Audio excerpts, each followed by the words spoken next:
I'm gonna kick things off and then pass it over to Pamela. Um, and if you guys have any questions that you want to just jot down, feel free to do so on your own paper or computer, or you can actually send them in the group chat as well, or send them directly to myself if you want to keep it secret. But we'll use those as discussion points as we get into the Q&A portion. So with that, I will go through the agenda. So in case any of you don't know me, I'm Max Martins. I'm our Director of Operations, one of the two non-clinicians at Ely. So while our lovely clinicians handle everything inside the clinic and with all of our clients, I take care of everything else and sometimes help out too. So today or tonight, we're gonna really just start by defining the Ely Center's diversity-affirming platform, tell you a little bit more about what that means in our words, presenting our why and the importance specifically of building situational awareness, which is at the core of everything that we do. We're also going to provide you with an overview of our current core services and then get into some of the changes that are coming, both in our physical space and with new team members that have started recently, just telling you more about those additional services that we now offer. And then, of course, we'll have plenty of time, and we again want the lion's share of this to be surrounding the Q&A and discussion piece with you all. So again, thank you very much for taking the time to be with us for the next hour or so. And with that, I'm gonna pass things over to Pamela. Thank you, Max. It is really nice to see familiar names and faces. Some I haven't seen in a while and some I see regularly. So thank you all for being here. I'm starting with just an about me because this is our first of what we hope will be many of these kinds of virtual meetings. And I thought it was a good time to reflect a little bit on how Ely got here. And so just if you don't already know this, this is our 23rd year in practice. We looked a little bit different 23 years ago, smaller space and fewer offerings, but we've always been a diversity affirming practice. And I never really thought about that until I started taking coursework in, neurodiversity and how to support a diverse community. And I realized, since day one of this practice, I have been saying we meet individuals where they are at and bring them forward. And that's the number one tool or consideration when I think about diversity affirming, is that I'm going to come to you and I'm going to see where you're at, and together we're going to move forward in a way that makes sense to the individual that we're supporting, not to me or to my team, but to that individual and their family. So I feel really proud of that work.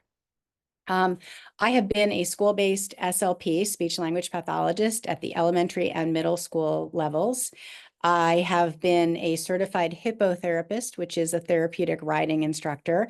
I've been a horse person since I was born on a farm. And I love horses, and that was a really neat way to engage with the community in a different way that met my needs too. I've been an adjunct professor at Elms College and Antioch University. I consult to public and private schools and families. And the thing that makes me the most happy is to tell you that I am a happiness junkie. I love a happy ending, and I'm always looking for the silver lining. And I love coming to work every day because it brings me great joy to be here at the Ely Center. So a little bit about our core services. So with 23 years of expertise supporting this neurodiverse population, we both do individualized social coaching and like-minded social group experiential work. We integrate our supports across the following disciplines: speech therapy, which is my home domain, mental health care, which we added about 8 years ago and continues to grow, occupational therapy, and then we have some new services within the last few months, actually, educational and social emotional assessment, and educational and special educational consulting, which includes writing IEPs and 504s and understanding the legal process and the documents that that schools use when supporting our learners. Our team collaborates and we work from a personalized, individualized, functional approach.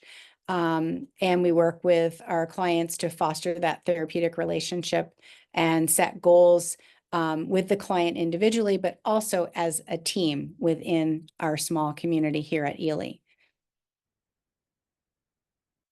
One of the tools or one of the topics that I wanted to discuss tonight, and I'll do this each time we meet, someone on our team or I will discuss a key topic, is the idea of situational awareness. Because for me, for an individual to have situational awareness or improve their situational awareness is a skill for life.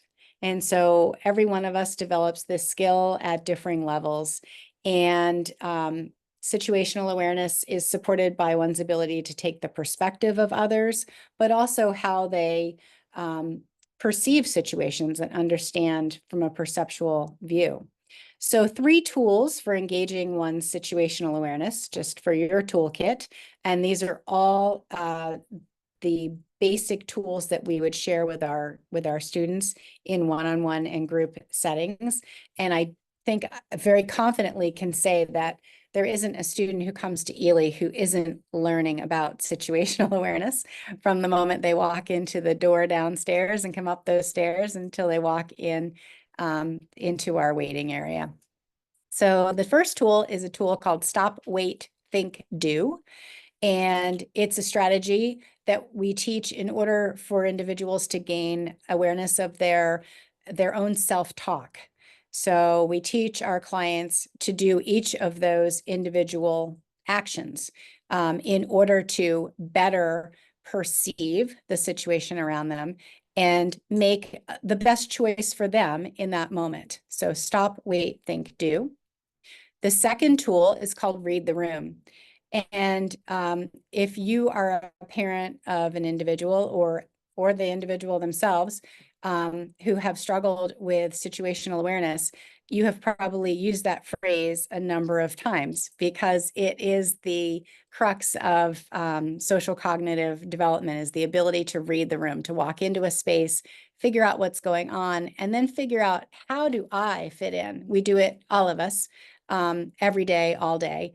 And for the students that we support and the clients that we work with, we teach them explicitly how to read that room, from noticing using our eyes, our ears, our nose, whichever one we're most comfortable with, maybe not all, because using one sense over another is more preferred, but using our tools that we're comfortable with in order to engage self-talk and think about how each individual fits within that environment, and then acting on that environment or on those tools. And the third tool is the STOP strategy, which is a tool that was developed by a colleague and friend, Sarah Ward, who is an expert in executive function skills. And many of the skills that we teach and employ here at Ely are executive function skills, and they're designed to improve planning and organization and time management.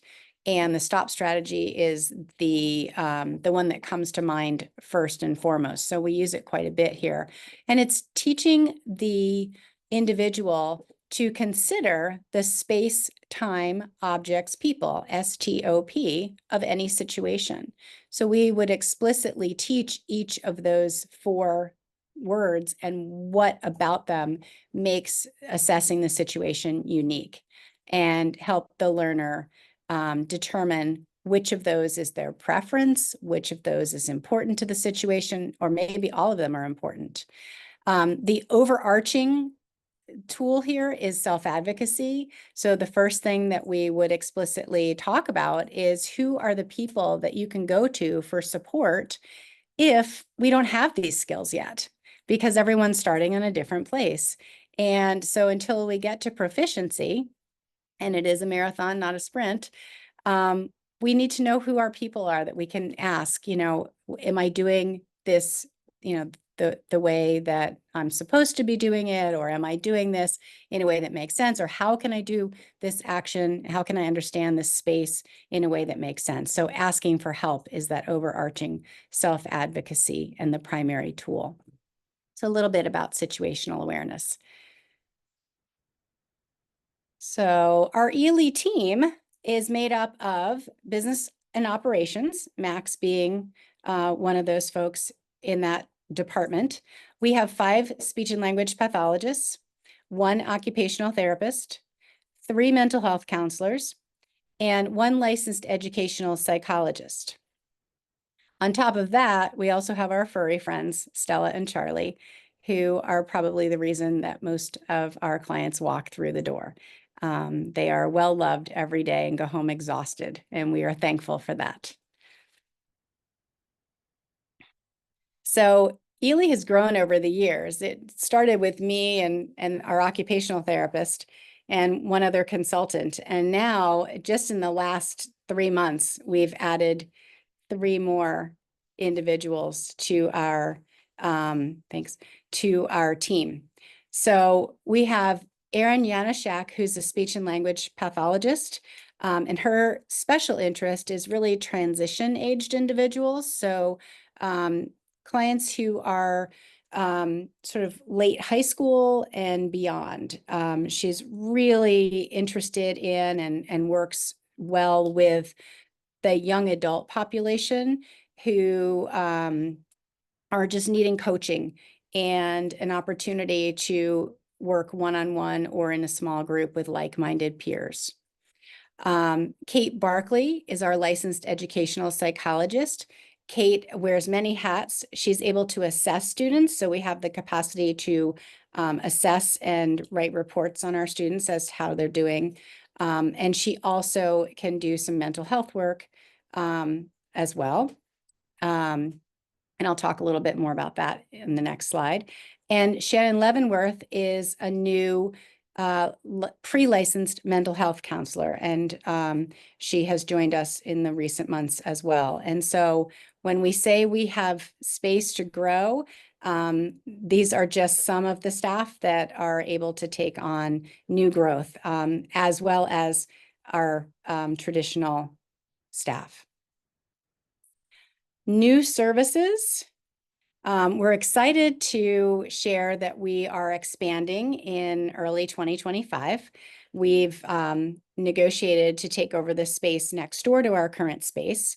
And we are thrilled to have more dedicated clinic space, flexible learning space, and a specific space for a suite of mental health offices as well. And we'll keep you all updated as to when that space will be built out and officially opened, but we're hopeful that it will be early this winter. And currently, we have available openings in that psychology and academic assessment realm, which I explained Kate Barkley has come on staff this fall. And as a licensed educational psychologist, she is able to test individuals up to age 18, so 4 to 18. Testing does not have to be direct testing. It can be profile assessment with those who interface with the individual if there are young students, or if families want to get an idea of how students are managing without an overt testing situation. She's also available as a consultant to families who are navigating the IEP or 504 process. And she offers family-related consultative services, including consulting and family mental health counseling or individual mental health counseling. So she wears many hats, and we're excited to have that service available. And then on top of that, we also have current openings in our mental health services, having just taken on another mental health professional. Upcoming this winter, we plan to offer transition skills, speech and language therapy. So Erin Janaszak, who's our speech and language therapist with a concentrated effort in that transition age individual, is currently working one-on-one with a number of individuals, as do some of our other clinicians. And we will be offering like-minded adult social learning group experiences. They will be offered as in person as well as online services. And the key is that they will be offered with like-minded peers in order to support the connectivity and friendship making for adults who maybe have lost some of that opportunity because they're not in a regular school program at this time, or for a variety of reasons. And so we'll be putting out information about that, those sessions starting in January. And we have a therapeutic mentor who will be joining us this early 2025. A therapeutic mentor is someone who might go into your home and facilitate play dates with your child and others. They might also work here at the Ely Center with individuals. They might do some community work with young adults, or any aged individual. Therapeutic mentoring is supported generally by a mental health provider. And so they get that supervision experience through our mental health providers here at Ely. But the far-reaching aspect of it is that the individual client gets seen for a much more functional activity outside of Ely. Even though we try to keep our activities quite functional, this opportunity is more for out in the community or within the home setting. And lastly, as I said when I started, we hope to offer a virtual town hall event like this one on a monthly basis, where we dig into topics that you all have asked us to discuss and talk about and give more information on. And so we look forward to experiencing those with you as well. If you yourself or you have a friend that you want to refer, or you need to get logged in with the Ely Center, we wanted to let you know how to do that or how to refer someone. At our website at elycenter.com, there's an Apply Now button right on the first page, and that's the easiest way to get started here at Ely. But for those of you who are already here at Ely, and there are a number of you on this call, I also suggest that you check out our website, because we have made some changes in the last few months, and we've added more content, and we plan to add even more opportunities for families to connect with a variety of websites that we suggest and topics that we think are worth checking into. So we're hoping to make that that site interchangeable, interactive with our client families as well.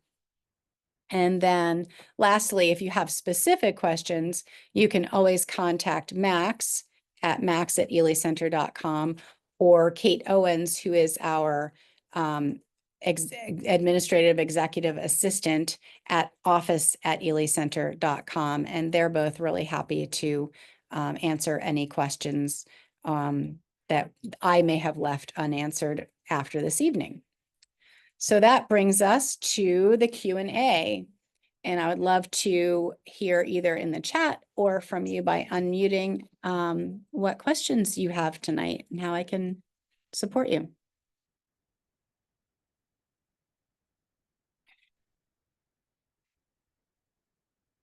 And I can kind of kick things off, because I know we got a few questions ahead of time from our RSVP form. So thank you to the few folks who helped us out with that.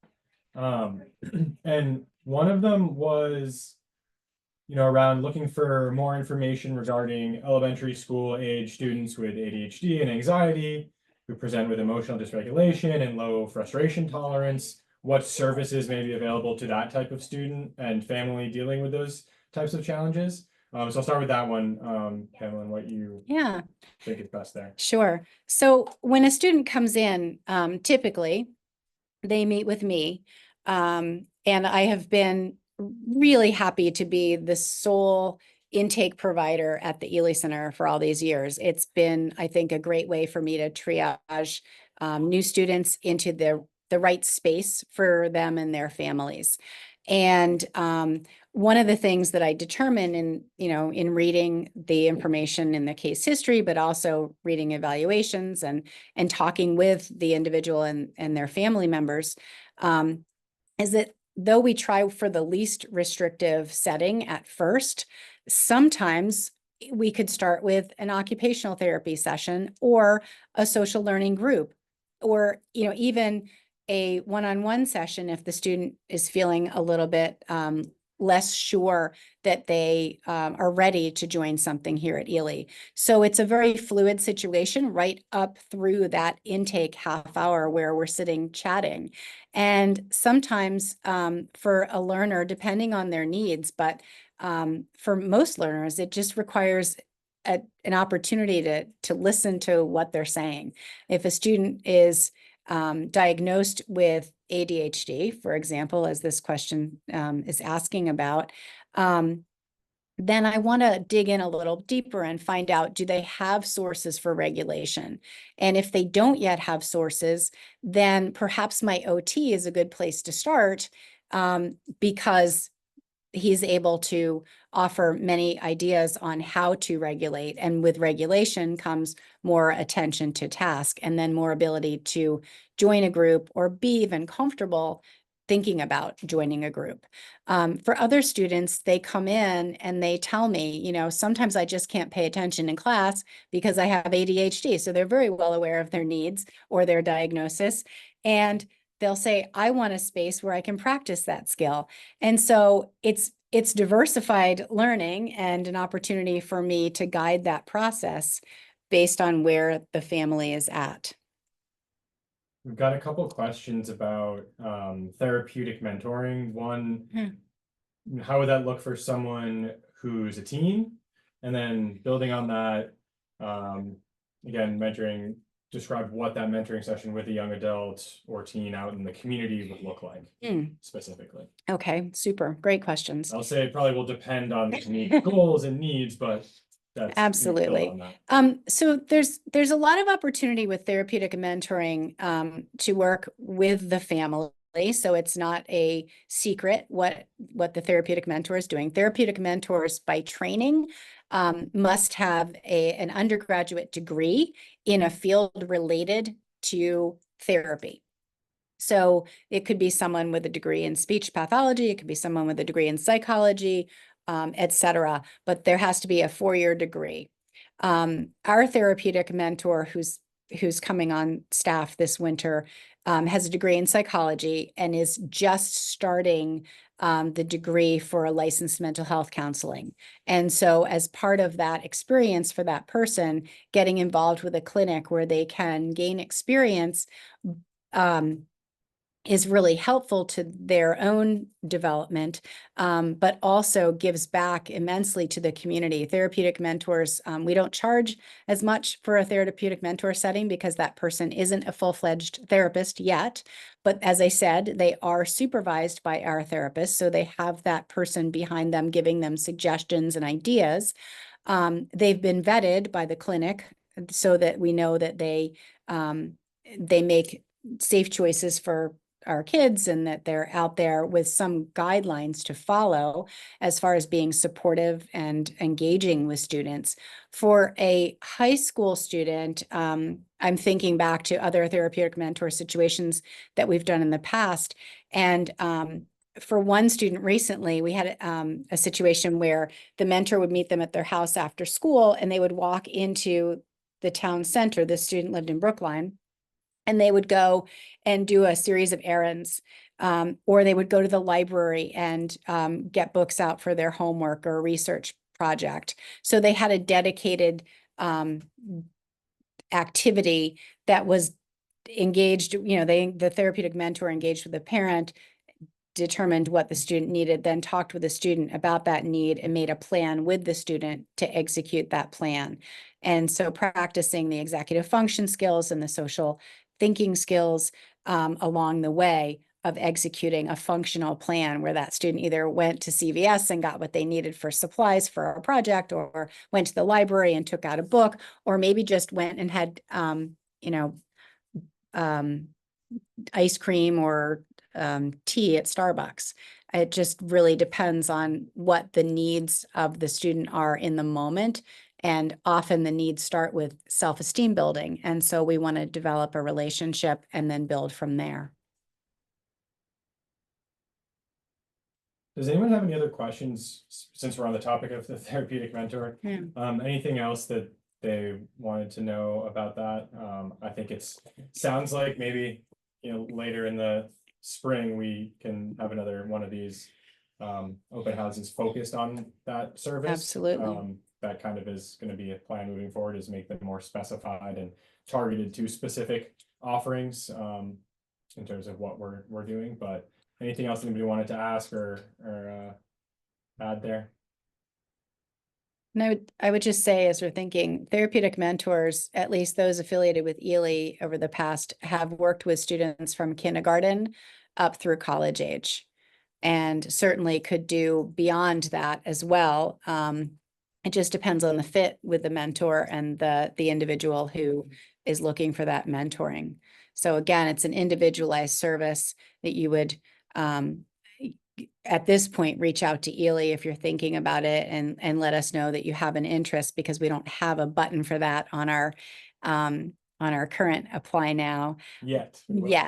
Soon enough. But we'd love to hear from you if this is something that you're interested in, so that we can start to build the caseload for when this individual comes on board in January. And you guys can feel free to unmute yourselves and ask away. But another question or comment, I guess, that we got prior to the event was, a lot of folks are interested in, the idea of neurodiversity affirming and asking for examples of how this can play out, across the various services that we offer, the social skills groups, OT, one-on-one, mental health. So curious, and unfortunately we don't have, as you guys all know, we're very busy in the evenings. Our clinicians are busy working right now. So I don't have the pleasure of having any of them on the call to talk a little bit more in depth about how our services are kind of intertwined. And I think that's something that, we kind of glossed over a little bit at the beginning, but how our services are, it's meant to be, one-stop shop, if you will, for all the different unique types of services that, these neurodiverse children, kids, young adults need.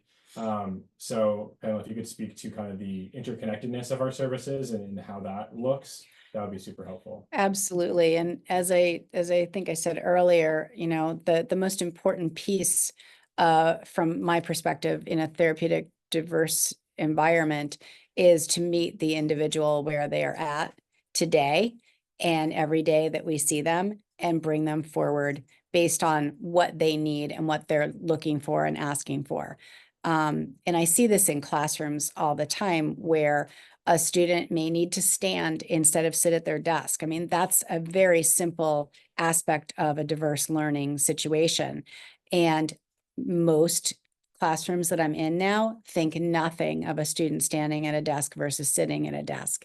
And the places where I find more rigidity are the places where I want to spend more time helping the educators really see that learning happens based on how someone's best able to take in that information. And so it's not so much about location as it is about feeling safe in the location.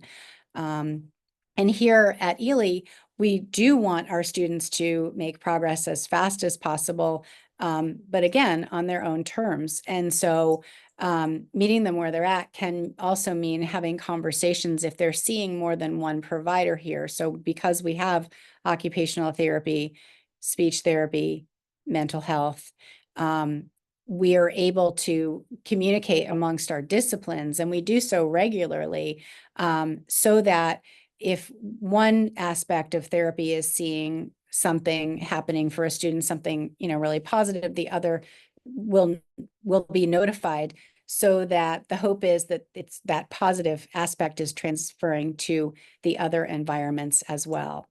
And we feel very strongly that students need to figure out, and if they're coming to us, families are looking for an opportunity for students to figure out what makes them tick, what are their strengths in learning, strengths in living, emotional strengths, hobby strengths, all of those things, and how do they sort of capitalize on that while not being made to feel that if they aren't strong in an area, that that's a problem. We all have strengths, we all have challenges, and so we talk from a perspective of, you know, where are you at and how can we help you utilize that comfort level to move forward, and where do you want to be? So it's not where I want you to be, it's where do you want you to be, within reason. You know, we have to teach certain confines of society, and that's a fine line to walk, but we try to do so in the most gentle and diversity affirming way.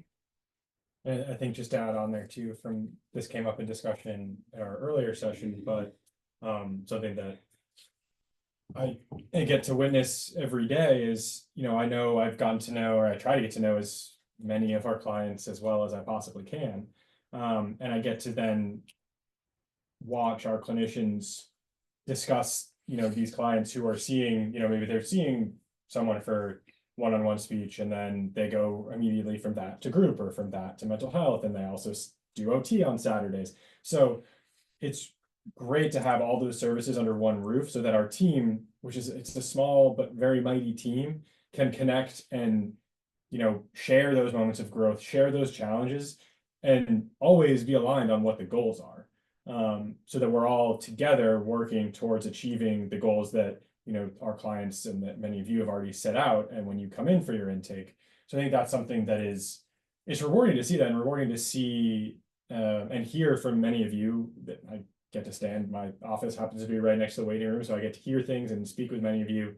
And that's, I think one of the most important pieces of my job, not being a clinician, is being able to see the fruits of all of everybody's labor together, and how hard they all work to communicate together, and really get to know their clients on a super deep level, so that we're really understanding what we're working towards as a team. So, it's even if, how someone is just seeing someone for one-on-one speech, we are still looping in our other providers from other areas of the Ely Center to get feedback and to bounce ideas off them. So it really is a strong team effort, regardless if you're doing one modality of service versus, all of them. We've got one other question here.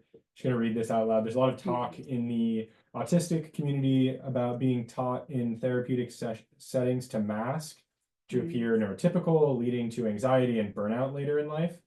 Pamela, can you talk about this and how the social skills group setting, or any other settings here, help children balance learning skills and remaining true to themselves? That's a great question. Yeah, it's a wonderful question, and it's something that we plan for and also have to be flexible around on a daily basis, because we can make the best plans possible and still have plenty of opportunities to have to pivot within.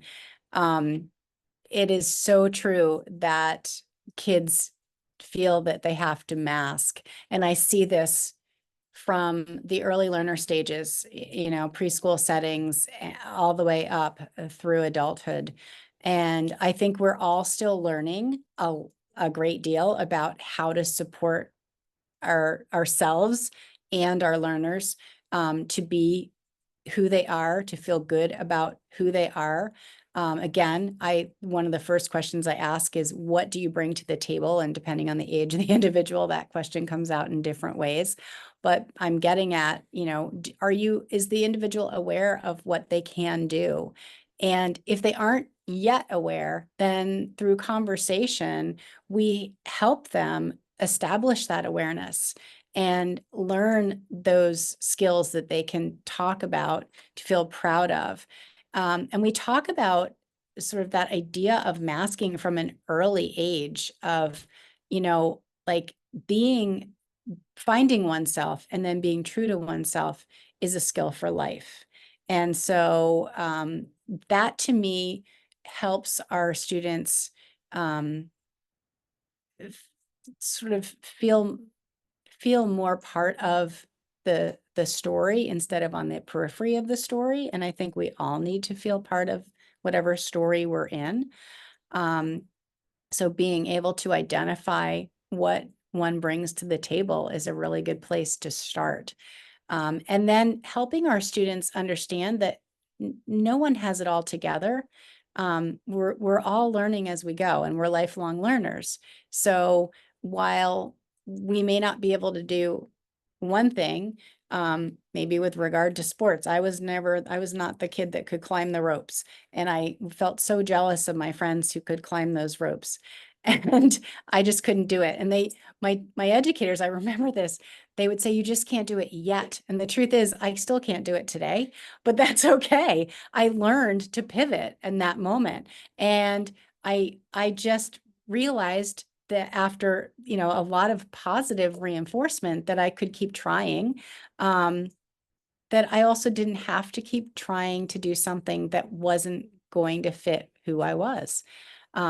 It's kind of a very fluffy example, but we talk about and use video modeling with our kids and real life stories with our kids to help them see that we want you to know you, and we want you to be comfortable sharing who you are.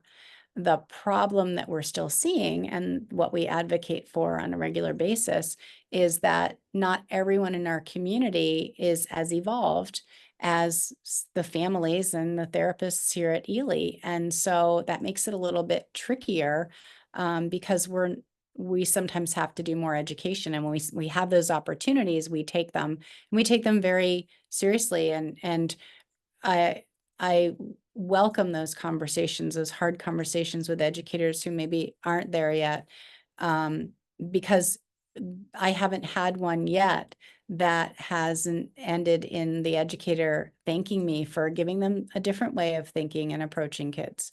So it's forward heavy work right now, but I think the work that we're doing and the awareness that we're building for our learners is really making a difference.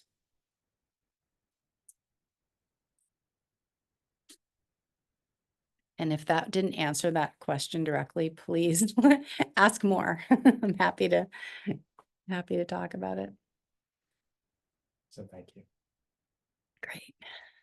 I know we've only got a few folks left on the call here. And since it's such an intimate group now, I mean, I offered everybody to speak up before too. If anybody wants to come off mute if you want to. I'll give you guys a few minutes, but if you guys all want to get back to your evenings with your families, by all means as well. We appreciate the time. So I'll pause for any further questions or anything, but you know where to find us, of course, and I get to see many of you, so please continue to ask away when you see me or Pamela. And but with that, I'll give you guys a few more moments before we close things up for the evening. Yeah, and I could follow along on the community question. Yeah. Any recommendations for how your clients and their families can navigate that? Appreciate that your staff is out there educating educators and such, but what about families and kiddos? So you mean supporting the student in a community that maybe isn't as diversity friendly? Is that? Yeah, just because they're kind of living in it 24/7. There are a lot of places that aren't, there's more places that aren't diversity friendly than are. Right. And just some skills and strategies, because it seems the masking happens when it's to your advantage to do that. Yes. Largely because of the community you're in, and you don't want doors closed. So you may mask in that setting. Right. And that is very true. And from the individuals that I've spoken to who do that, often it's, a conversation with a high schooler or a young adult who is able to talk about it at that level of, esoterics, from versus a 9-year-old who maybe doesn't even recognize that they're doing it, but their parents certainly do. And I think that one of the biggest and most important things that I've felt for the 23 years I've been doing this is that it is so important to find the community that meets your needs and that you are able to be yourself with. And that community can be one other person. It doesn't have to be. It's wonderful if it can be, but it doesn't have to be, the town of Smithville. It's one person that gets you and that you get them, and it starts there. And then I see individuals building more self-esteem, more confidence, and in order to get there, it's an uphill climb. It's a matter of first engaging in activities that are truly interesting to the individual, not masking about the act, not playing soccer because every other kid in your class is playing soccer, but finding that thing that individual likes to do. And so sort of surrounding themselves with the people who are similar thinkers is going to be very important.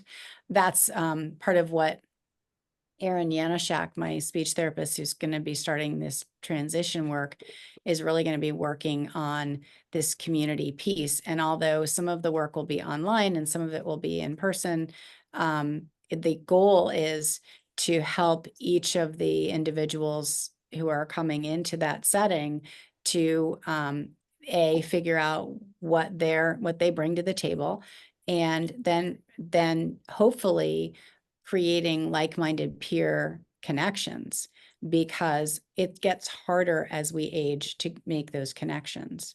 And so it is the primary factor for finding oneself and getting along in the community, as the community is building their own equity for social learning development, is to have your own smaller community. And I think that is a great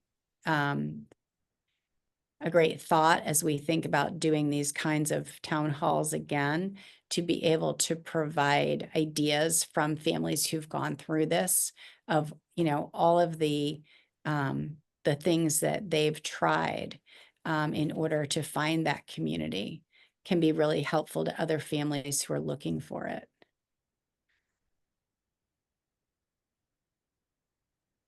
Thank you. Good ideas. Yeah. That's a great question. Thank you for asking. Is there anything else? We got a little over 10 minutes left here. Anybody else wanted to share or ask before we finish up? Well, I think often we have conversations in the office, so I get a lot of answers. I just want to say thank you for hosting this. I